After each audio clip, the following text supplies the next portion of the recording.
बिस्मिल्लाहिर्रहमानिर्रहीम। बाज़ औक़ात आपको अंडर आर्म में पेन होना शुरू हो जाती है। यहाँ पे आप पेन महसूस करते हैं और उसकी वजह से आपको ये कंधे में भी बाज़ औक़ात या यहाँ पे आपको गिल्टियाँ सी बनी हुई महसूस होती हैं और बहुत ज़्यादा आपको तंग करती हैं। ये एक बाजू में भी या दोनों बाजू में आपका ये फेशिया आपको टाइट लगना शुरू हो जाता है। आप अपने आप को हर वक्त इस तरह बेचैन, ये इस चीज़ के लिए मैं कुछ एक्सरसाइजेज आपको बताऊंगा जो आपके लिए हेल्पफुल है। आप सीधा लेटें। आप अगर आप खुद हैं, आप किसी से करवाना चाहें या कुछ, आपने इस फेशिया को रिलीज करना है। इसको रिलीज करना बहुत जरूरी है।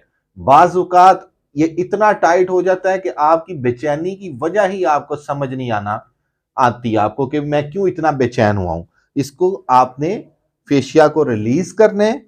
आपने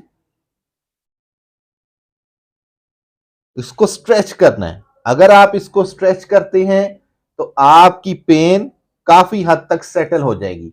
ये तो वो है जो कि आप किसी की असिस्टेंस के साथ करेंगे। इसके अलावा मैं कुछ वर्जिशें आपको बताऊंगा जो आप खुद भी कर सकते हैं। दोनों हाथ अपनी उंगलियों के पीछे, अपनी कोहनियों को पीछे की तरफ जोर लगाएं। अपनी कोहनियों को आप पीछे की तरफ जोर लगाएं। आपको यहां पे मैक्सिमम स्ट्रेच महसूस होगा और आप इसको दिन में 2 से 3 दफा 10-10 रेपिटेशंस के साथ करेंगे तो ये बेहतर हो जाएगा। आप उठ के इधर बैठे। एक सेल्फ स्ट्रेचिंग बताऊंगा जो कि आप अपने तौर पे खुद कर सकते हैं, जिसके करने से आप उस तरफ मुंह करें, आपको बिल्कुल आराम आ जाएगा।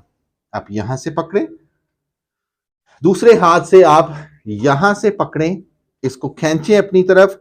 आपको यहां पे खिंचाव महसूस होगा, मैक्सिमम खिंचाव महसूस होगा और आपको ये 10 से 20 सेकेंड्स होल्ड करना पड़ेगा। दिन में 2 से 3 दफा करेंगे तो आराम आएगा।